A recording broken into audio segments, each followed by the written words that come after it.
Dakota Proclamation by Meredith M. Quinn. Indian identity. Out of the puzzle, pick the Indian. Historically, there is no question on this continent who the Indian is.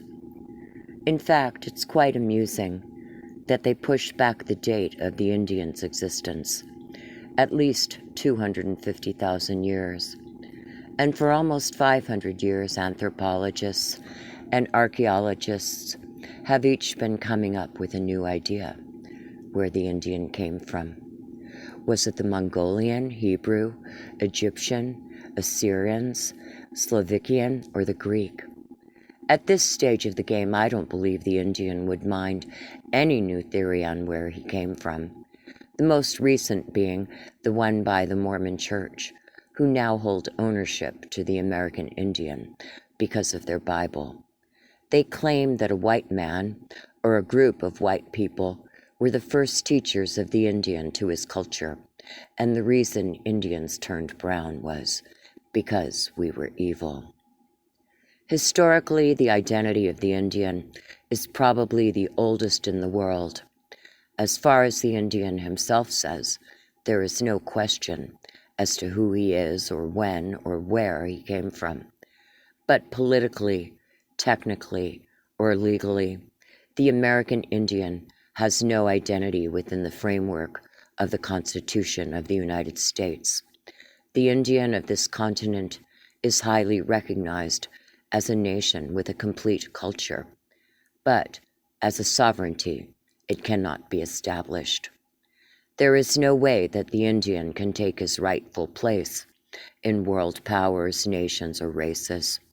As the Indian problem becomes more popular, there will be an ever-increasing amount of publications that deal with the problems, each having ideas, concepts of what the true Indian is.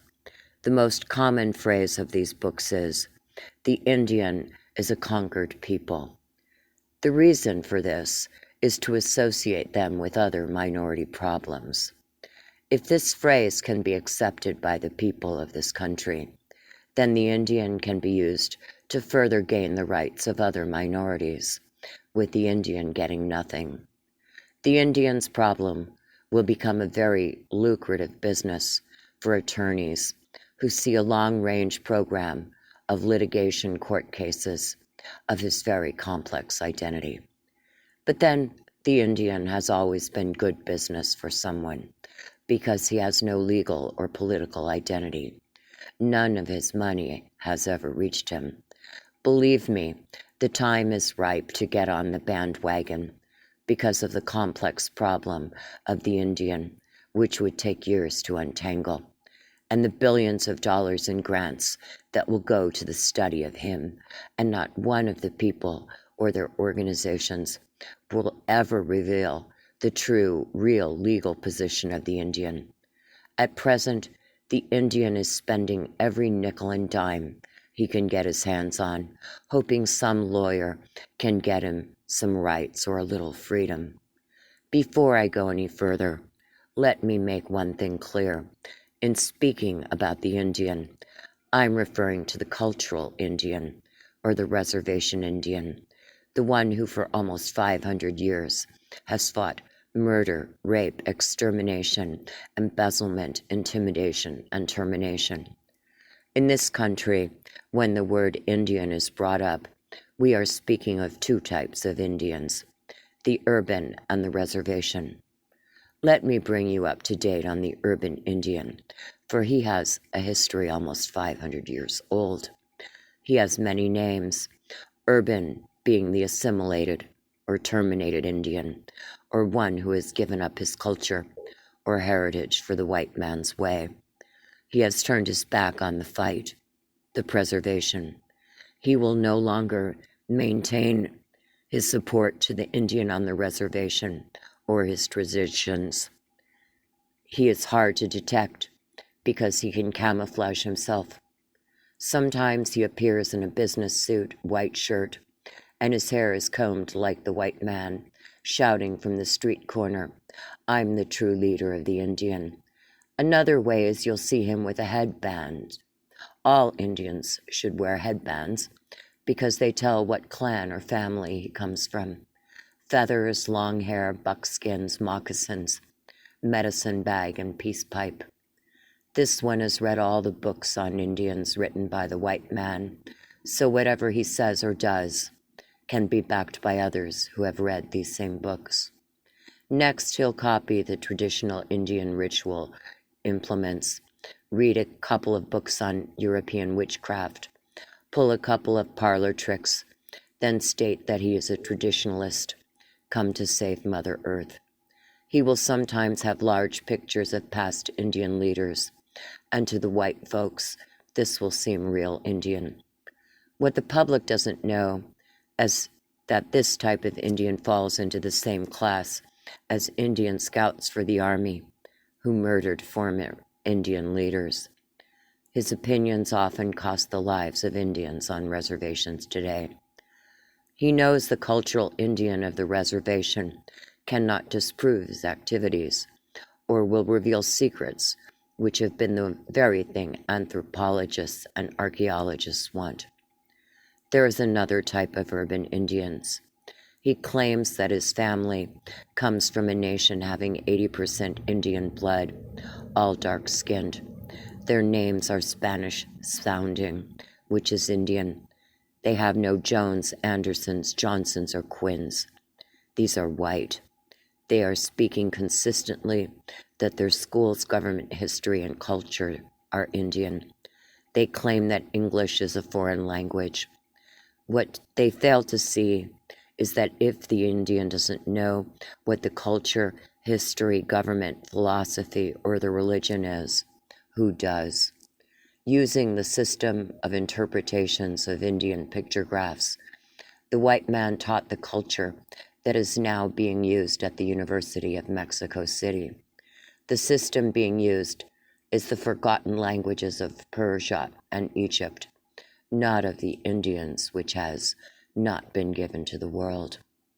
For I have read some of these writings and have compared them to what I learned as a small Indian boy. English or Spanish, it is the white man's way. This type of Indian will not protect tradition, culture, heritage, or Indian lands because he does not know them. Throughout most of Latin America, this Indian is used to murder and slaughter the cultural Indian. In Alaska, Canada, United States, and Mexico, the legal identity of the cultural Indian is nothing. In fact, in Mexico, where most of the population has Indian background, the cultural Indian can be no more than a beggar in the streets. Currently, the country of Mexico is using the Indian background of the people to win an election because they know that the cultural is getting ready to go to war. In fact, the whole hemisphere where there are cultural Indians no longer plans to live in peace. Why? Because what is happening in Brazil, Peru, and Colombia to the Indians has reached their ears. Because of finances, I am unable to travel to other countries, but look around some of the remote places in Alaska. I've got my hands full just around what is happening in the United States. This much I can say. The cultural Indian has good reason for being alarmed. This is why the following studies can be a guide as to what he should look for. But getting to the types of Indians, trying to speak in place of the reservation Indians, we now have people who have discovered that they are Indians, along with those that have left the reservation or are trying to find their way back. They are Indians during bad times who never suffered the identity of this name. They know even less about the problems.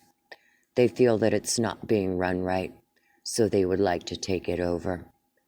If after 400 years, the Indian who maintained his culture, both in North and South America, surviving the best genocide programs of the white man, has and is using the best method there is in defeating the enemy, then to change it would defeat the very culture everyone is trying to protect. Why try a white man's method when it has failed? An Indian that is an Indian is not lost or trying to find his way. He knows who he is and knows who the white man is. He is different and separate from any of the intellectual systems in this world, yet he understands both civilizations. He knows and understands the way of life of the Indian, and also be a better person than the white man in his own lifestyle, because his civilization has had 18,000 years to perfect the idea handed down through generations. Have you ever seen a reservation or a blanket Indian? The first generation. I'm that Indian sent out to find a way to eliminate this problem. Many of my activities are outside this culture, and being a member of the Eagle Clan, anything outside of practicing this culture is outside the ritual, which is basic Indian law. I would be the last person to interfere with anyone who has learned the truth of the white man's way of life and wanted to find the true way of peace. But I will never listen to people who have read all the books written by the white man on Indian lore, or written by stereotype Indians hoot or holler around the bonfire. I will never humble myself, become an honorary Indian decreed such by a Navajo, Hopi, or any other tourist chief. The dictates of my conscience will not allow me to do this. This is where the redskins and the white eyes differ.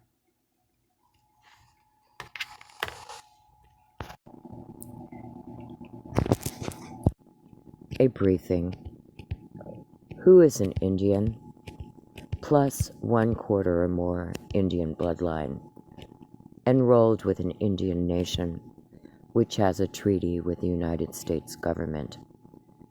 Has interests or owns trust or restricted lands. How are Indians classified? Reservation Indian. Lives on a recognized reservation. Subjects to laws and customs of that particular nation, not subject to state or other local laws. Urban Indian. Has lived or not lived on a reservation, but has an enrollment number for a particular nation, subject to state or other legal laws. Is the Indian a citizen of the United States? Urban. He is called a citizen, but has no major legal rights. He does vote, he can get a passport, he pays income tax, but he is still a ward of the government. He cannot get title to his Indian land or his share of money from the tribal trust fund. He cannot contest these matters in a court of law. Reservation. No, he is not a citizen of the United States. He is a citizen of his Indian nation. It requires special congressional action for him to bring his case before a United States court. All of his rights, property, money, health, education, welfare, citizenship, sovereignty, trade, development are held in trust by the United States. His life is totally controlled by the Bureau of Indian Affairs under the Department of the Interior. Outside of his reservation land, his nation is not a sovereign nation in the eyes of the United States government. Therefore, the reservation Indian is a citizen of nothing. Absolute power of the Secretary of the Interior. Acts for the President by authority of Congress. Is authorized to manage Indian affairs and all matters arising out of Indian relations.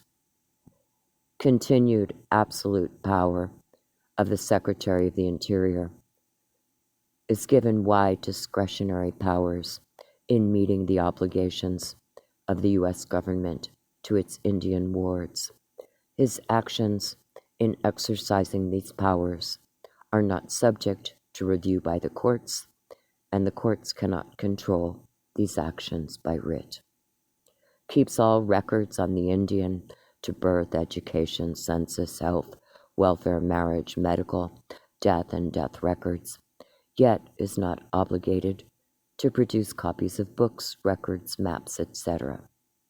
in his custody, if he feels it is not in the best interest of the government to do so, can disqualify and exclude any agent or attorney representing an Indian before the Department of the Interior if the attorney or agent is judged to be not competent or of poor moral character, not complying with all department rules.